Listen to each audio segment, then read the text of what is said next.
Good evening. As you can tell, I'm just chilling at home in my comfies, and there's just, in the past hour or two, I've been listening to some podcasts, and God's just been stirring stuff in my heart that I want to record and remember for my own sake, but also why not share with others? Maybe even if one person could be encouraged by what God is stirring in me, then I need to speak, I need to share it. And these thoughts were prompted by a podcast that I started listening to, or not a podcast, a YouTube video by Francis and Lisa Chan, who are awesome, godly people.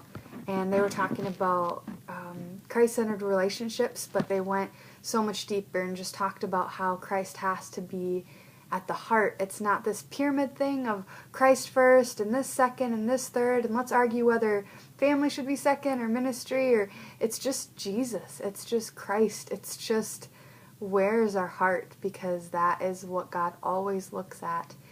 And then I was listening to some more things from John Piper, who's also another amazing, wise man of God who inspires me so greatly. And God's just reminding me that if I could get this one truth, I need to, yes, have my foundation be set, and it needs to be built on rock. It needs to be unshakable. It needs to be on irrefutable truth. But if I could get this one nugget, it would seriously change everything in my life, and it would really revolutionize the way I think, which is important because that's where everything starts, is our thoughts. And that's the battlefield. And so it would revolutionize not only my thoughts and the way I live, but it would really spur me on to the action that I desire, the impact that I want to have, and the life that I want to lead, and the woman of God that I so desire to be someday. And this one truth, it's going to blow your mind. It's pretty complex, but it's not about me. It's not about me. And if I, Morgan, could really get that and not just say that, my world, my life, my daily existence would be different. Because so many times in a week, sometimes daily, well, I think about myself every day for sure, but multiple times a week, I find myself in this battle of choosing contentment and not comparing my life with others and what they have and where they're at and their accomplishments in ministry or relationships or financial success or anything. There's that constant struggle. There's the struggle to just be content where God has me, because all of us lead lives that have different joys and different sorrows and different points of suffering and different points of victory, and it's this ebb and flow of life. And until we get to heaven, we will never be truly content and satisfied. Our soul will not be truly content and satisfied until we are face to face with Jesus. But on this earth, we can choose contentment, because Paul said that godliness, living that life of godliness and righteousness with contentment, so these two things paired together, is the greatest gain. And so this is just a concept that is not new to me. I've been aware that this is a weak point of mine for years, of just longing for something different, but I don't even know what. For getting restless with routine, but I don't even know what I'm looking for. For being discontent or disgruntled or frustrated and trying to fill it with things that I know are not going to satisfy, but at least they distract, or at least they temporarily relieve my frustration, or whatever the case may be. But as I was just listening to them remind me, what is the gospel? What is this book about? What is the good news? It is that Jesus came, that he gave everything, that he loves when he didn't need to love, when I didn't deserve to be loved, that he forgave when he didn't need to forgive, and I didn't deserve to be forgiven. And he kept giving and giving and giving, and still to this day gives me so much. And instead of a heart of gratitude, I so often have complaints on my tongue. I so often have a heavy heart of, looking towards the future, or living in this idyllic world that is never going to exist.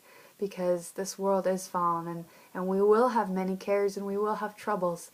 But that's why Jesus in his own words warned us of that fact, but also said, take heart because I have overcome the world.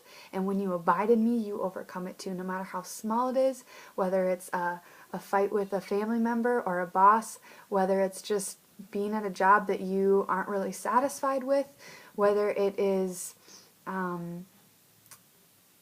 not having the things or the comforts that you would like or that you desire, whatever it is that we get caught up on these temporal things, we have to go back to what is the gospel, what is the thing that is supposed to steer our lives.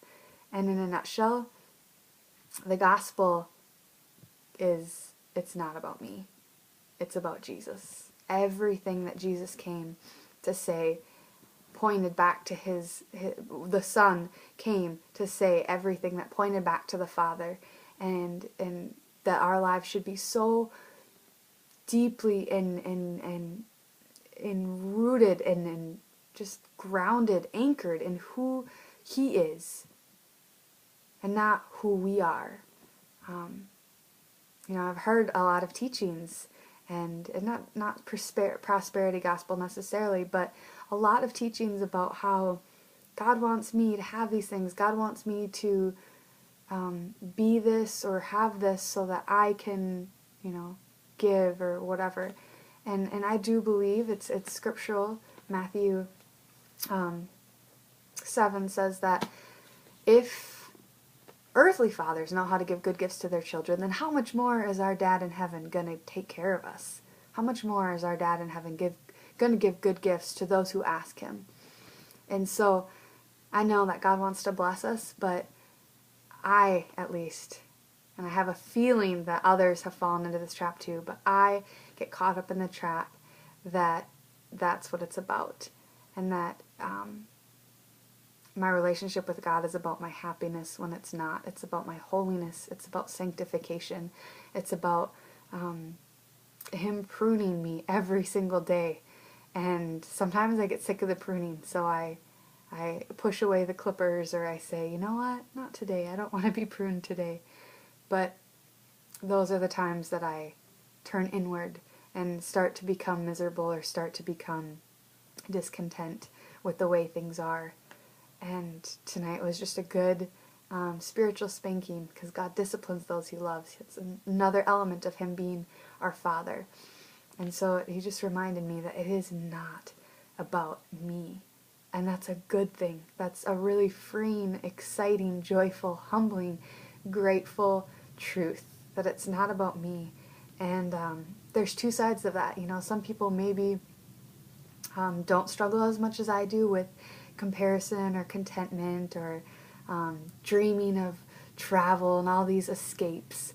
But maybe it's just feeling like overwhelmed with your self-loathing, self-deprecation, believing that you don't have what it takes to do what God's called you to. And I find myself in that boat too. It's kind of, I hop back and forth. But I sometimes make it about me and my insecurities, my inadequacies, how I'm a failure. And one, that's false.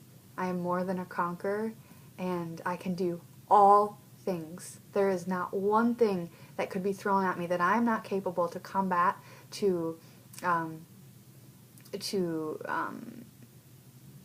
overcome with His strength, because that's what His word says, and that's what I need to stand upon.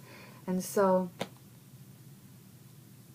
as I just wrap up the ramblings of a late night single woman youth pastor, I just want to remind myself and anyone else that might listen to this that it is not about us, and that's such a good thing. Not about our insecurities, not about what joys we have in life, not about whether we're single or married, not about how we're saving for the future and hoarding our resources so that we can be prepared for what's ahead. It's not about our favorite night of the week because of a social activity or a TV show or anything that is so temporal, because our life is but a vapor. And we will be accountable for our vapors. And so If my life isn't about me, then what am I making it about? What am I making it about if it's not about me?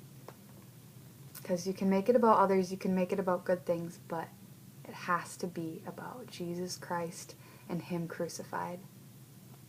Paul said, "For I resolved to know nothing except for Jesus Christ and Him crucified."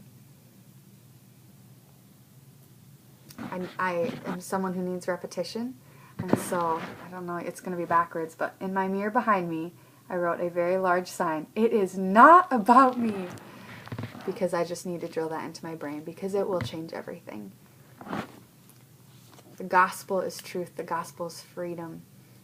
And the truth is, the good news is that Jesus came for me, to save me from my disgusting, sinful ways. But it's not a one-time deal. It's not a ticket to ride. It's daily dying to myself and saying, it's not about you, Morgan. Doesn't matter. You don't get a say anymore. You don't have rights. You don't even have preferences, because you are called to abide in the vine. So you don't get to say what color your leaves are, because when you're attached to something else, it dictates your fruit. It dictates everything. So that's my little 2 cents for the Monday night. It's not about me.